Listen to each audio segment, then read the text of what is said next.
और चलिए बात करते हैं G20 समिट से पहले पीएम मोदी ने moneycontrol.com को एक्सक्लूसिव इंटरव्यू दिया है। पीएम मोदी ने भारत के विकास, G20 समिट समेत तमाम मुद्दों पर अपनी राय रखी है।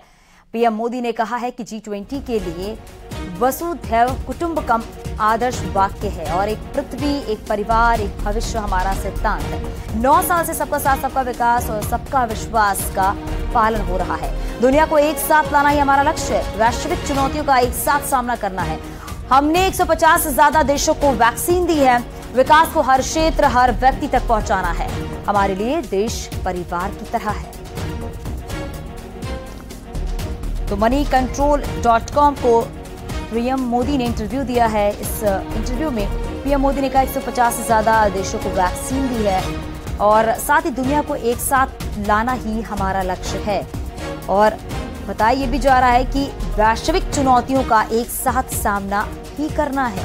वही देखा जा रहा है कि विकास को हर क्षेत्र, हर व्यक्ति तक पहुंचाना है। सरकार की जो योजनाएं होती हैं वो हर व्यक्ति तक पहुंचना चाहिए। हमारे लिए देश परिवार की तरह है और भारत में विकास की बयार बह रही है। विकास किया जा रहा है, चाहे बात रोजगार की हो। रोजगार की दिशा में भी अहम कदम देखने को मिलना है सरकार की तरफ से। वहीं महंगाई को कम करने की भी लगातार कोशिश की जा रही है, जिससे कि महंगाई को और कम किया जा सके। G20 के लिए आदर्श वाक्य है वसुधैव कुटुंबकम। और ये तस्वीर आप उस वक्त ही देख रहे हैं जब पीएम मोदी ने moneycontrol.com को अपना डिजिटल इंटरव्यू दिया, वो भी G20 से पहले, क्योंकि G20 में अलग अलग देशों के जो राष्ट्रीय अध्यक्ष हैं वो पहुंचने वाले हैं, विदेशी मेहमान आने वाले हैं, तमाम अहम मुद्दों पर चर्चा होने वाली है। 8 सितंबर से लेकर 10 सितंबर तक दिल्ली में ये बड़ी बैठक होने वाली है। हालांकि अब देखा जा रहा है कि भारत को किस तरीके से विदेशों के पटल पर रखा जा रहा है। भारत की अपनी एक अलग पहचान, अपनी एक छवि वो देखने को मिल रही है और ये सब कुछ प्रधानमंत्री नरेंद्र मोदी के जरिए हुआ है। और किस तरीके से अलग अलग क्षेत्रों पर भी फोकस किया जा रहा है। वैश्विक स्तर पर अर्थव्यवस्था को मजबूत करने के लिए लगातार सरकार की पूरी कोशिश है कि अर्थव्यवस्था को मजबूत किया जा सके। और देखने को ये भी मिल रहा है कि G20 से पहले ही जिस तरीके से डिजिटल इंटरव्यू दिया गया है, इसमें तमाम जो बड़े मुद्दे हैं उनको लेकर काम किया जा रहा है। यानी कि सरकार की तरफ से बिना किसी भेदभाव के विकास किया जा रहा है और सरकार की जो योजनाएं हैं वो देखा जा रहा है कि सरकार की जो योजनाएं हैं वो जनता तक पहुंचे, इस पर भी ध्यान दिया जा रहा है। देखिए G20 के आदर्श वाक्य जो है वसुधैव कुटुंबकम है, वहीं एक पृथ्वी, एक परिवार, एक भविष्य हमारा सिद्धांत है। 9 साल से सबका साथ, सबका विकास का पालन किया जा रहा है, उसी के तहत काम किया जा रहा है। और हमने 150 से ज्यादा देशों को वैक्सीन दी है, क्योंकि अब भारत की तरफ दुनिया देखती है। दुनिया को एक साथ लाना ही हमारा लक्ष्य है और वैश्विक चुनौतियों का एक साथ सामना भी करना है। विकास को हर क्षेत्र, हर व्यक्ति तक पहुंचाना ही सरकार का लक्ष्य है और देश को एक परिवार की तरह मानते हैं। बिना भेदभाव के काम किया जाता है, बिना भेदभाव के सभी को उन योजनाओं का लाभ मिलता है जो सरकार की तरफ से चलाई जाती हैं। हाल फिलहाल में देखा गया कि रक्षाबंधन में किस तरीके से LPG गैस के 200 रुपए कम कर दिए गए। एक बड़ी राहत सरकार की तरफ से, एक बड़ी कह सकते हैं कि एक बड़ा तोहफा सरकार की तरफ से उन गरीब तबके के लोगों को जो गैस सिलेंडर यूज करते हैं।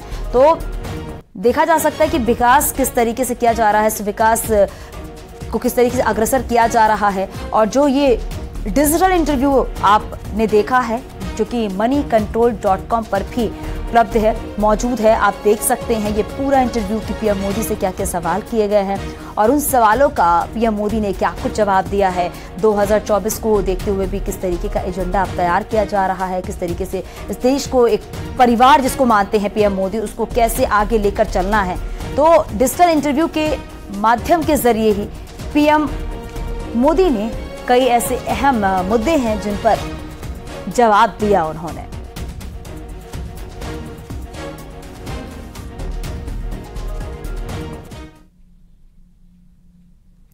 G20 की अध्यक्षता के लिए आपका दृष्टिकोण क्या था? G20 के लिए आदर्श वाक्य वसुधैव कुटुंबकम, एक पृथ्वी, एक परिवार, एक भविष्य हमारा सिद्धांत। 9 साल से सबका साथ, सबका विकास का पालन और हमने जो किया है वो सबके सामने है। तो वही बात अगर करें तो भारत और इंडिया के बीच जारी विवाद के बीच भारत सरकार ने G20 के कार्ड में बड़ा बदलाव किया है। तो वही देखा जा रहा है कि जो बदलाव है उसका आगे क्या असर पड़ने वाला है।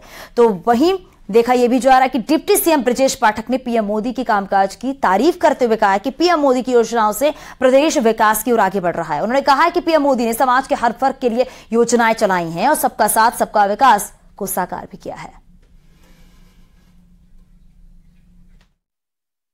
माननीय प्रधानमंत्री नरेंद्र मोदी जी दुनिया के सर्वाधिक लोकप्रिय नेता हैं और उत्तर प्रदेश में गरीब कल्याण योजनाओं ने जन जन का भरोसा जीता है।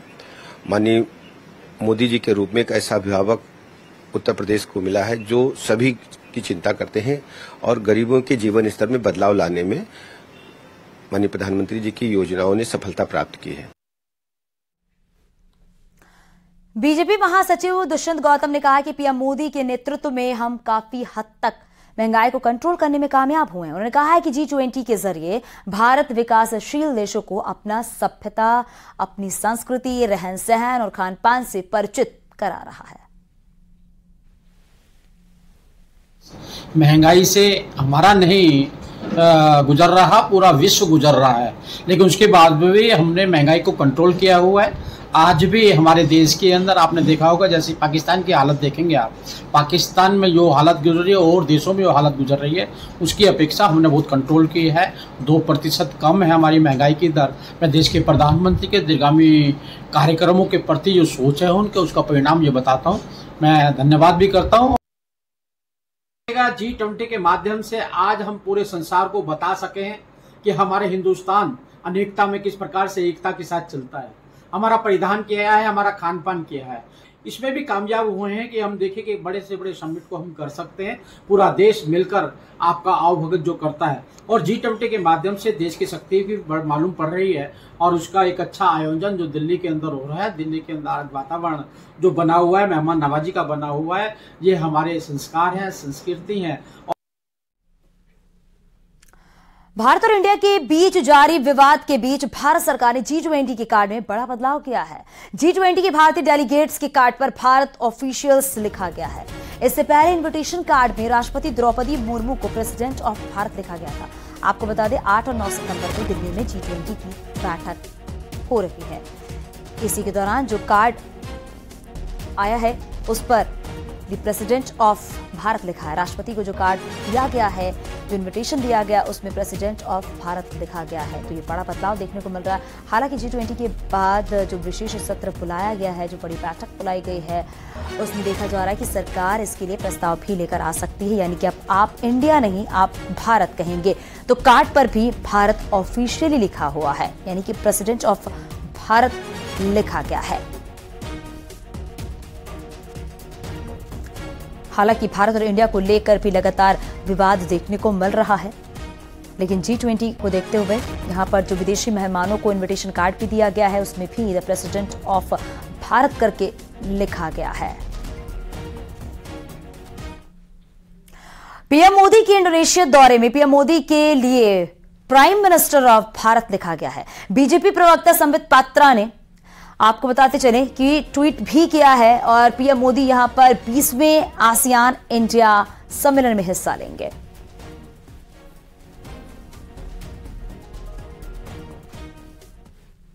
खबर दिल्ली से है, जहां पर G20 शिखर सम्मेलन के निमंत्रण कार्डों पर इंडिया की जगह भारत लिखने पर विदेश मंत्री एस जयशंकर का बड़ा बयान भी सामने आया। उन्होंने कहा है कि इंडिया ही भारत है।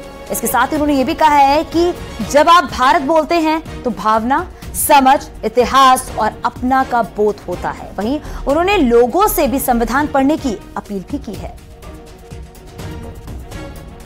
India, that is Bharat, it is there in the constitution.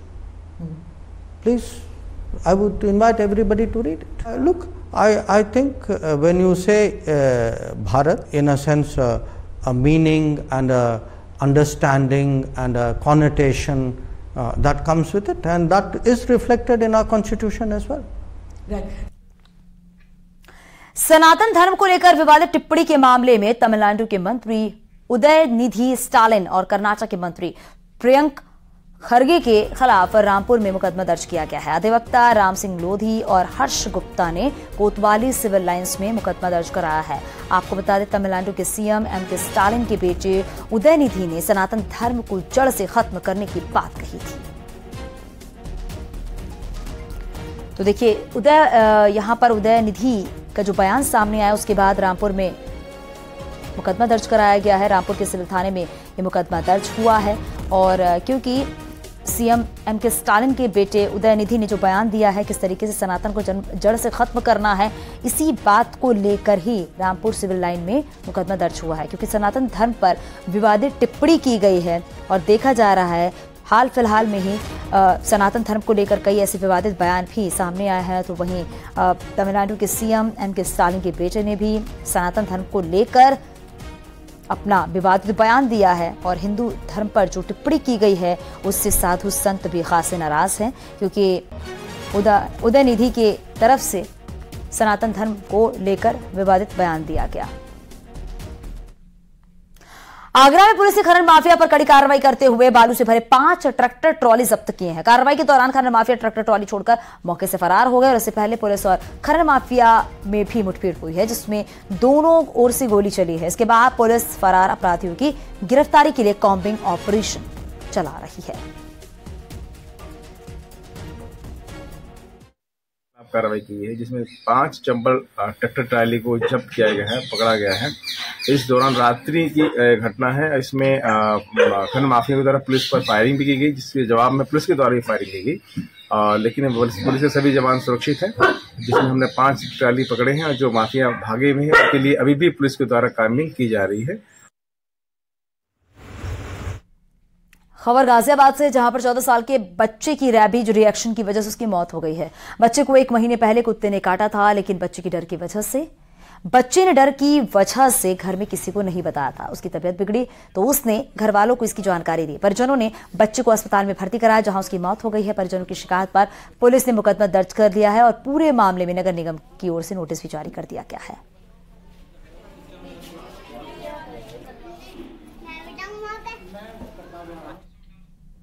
ऐसे हो रहा है, हमें 2 दिन पहले पता लगा था। 3 तारीख को बच्चे को पानी नहीं पिया जा रहा था।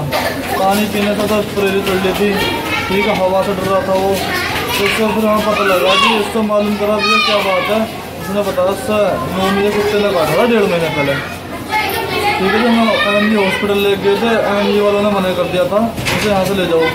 फिर उसे दिल्ली एम्स में ले गए, एम्स वालों ने मना कर दिया। फिर GTV और तुम्हारा एक हॉस्पिटल और पटेल, उसमें और ले गए थे।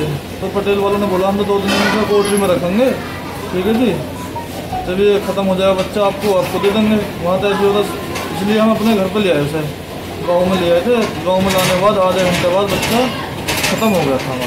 आज दिनांक 5 सितंबर 2023 को थाना विजयनगर में एक सूचना प्राप्त हुई, जिसमें ये बताया गया था कि एक 14 वर्षीय बच्चे की कुत्ते की काटने की वजह से मृत्यु हो गई है।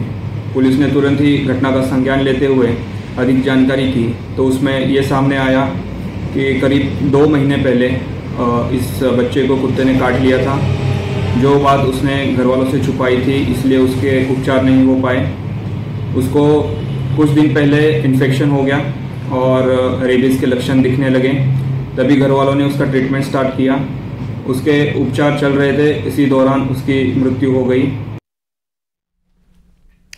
लखनऊ से खबर मिल रही है, विनय श्रीवास्तव हत्याकांड, केंद्रीय मंत्री के बेटे विकास किशोर से पूछताछ हुई है। बताया जा रहा है कि देर रात ठाकुरगंज में 2 घंटे ये पूछताछ हुई है और विकास ने पिस्टल रखने में लापरवाही की बात भी कबूली है। हत्या की साजिश में शामिल होने से इनकार किया है। विकास के घर में हुई थी विनय श्रीवास्तव की हत्या। विनय की हत्या में विकास की पिस्टल भी इस्तेमाल की गई थी। हालांकि पुलिस अब पूछताछ कर रही है। देर रात की पूछताछ हुई है और केंद्रीय मंत्री के बेटे विकास किशोर से भी पूछताछ हुई है। आगे भी